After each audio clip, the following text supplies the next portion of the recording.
So as immigrant rights advocates in Chicago and throughout the country celebrate the accomplishment of expanding access to religious ministry for immigrants detained at McHenry County Jail, we also want to be sure to recognize that we have a lot more work to do to achieve a national immigration system that really respects human rights.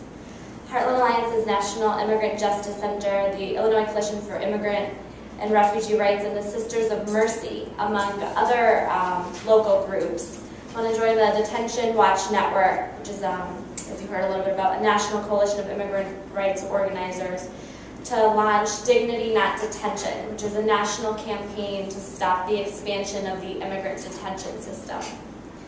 The current immigrant detention system violates human rights and betrays American ideals of fairness and justice.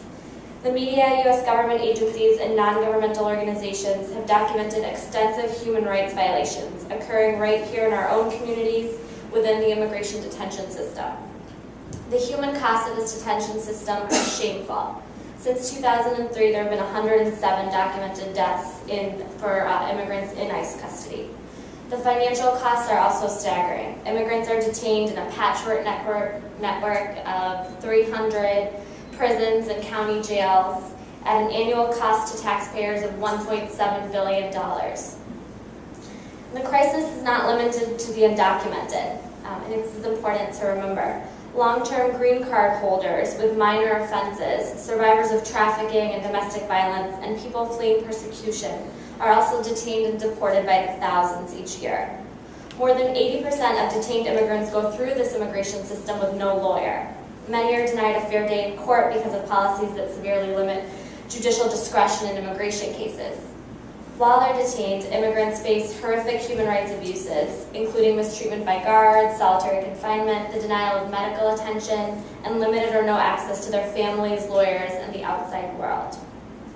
Last year, ICE announced plans to reform the immigration detention system, for the first time recognizing that the system is not only broken, but that it violates human rights.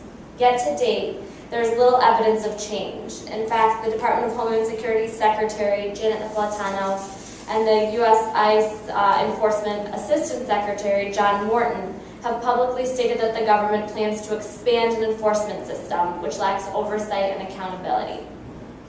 We oppose the expansion of the immigration enforcement and detention system and call on ICE to reduce unnecessary detention of people who pose no threat to our communities, expand the use of alternatives to detention to ensure that immigrants have access to attorneys and medical care, ensure that all immigrants have an opportunity for a fair day in court, and hold law enforcement officers and detention center staff accountable for the fair and humane treatment of all immigrants. The National Immigrant Justice Center applauds the Interfaith Committee for Detained Immigrants and the Illinois State Representatives who co-sponsored the Access to Religious Ministry Act for their dedication to human rights, which resulted in the successful implementation of a religious visitation program at McHenry County Jail. This accomplishment is truly an inspiration as we continue to fight to restore human rights to the immigration system on the national level. ICE must end enforcement policies that instill fear in our communities and result in the unnecessary detention of our neighbors. We need an immigration system that ensures dignity, due process, and human rights for all people.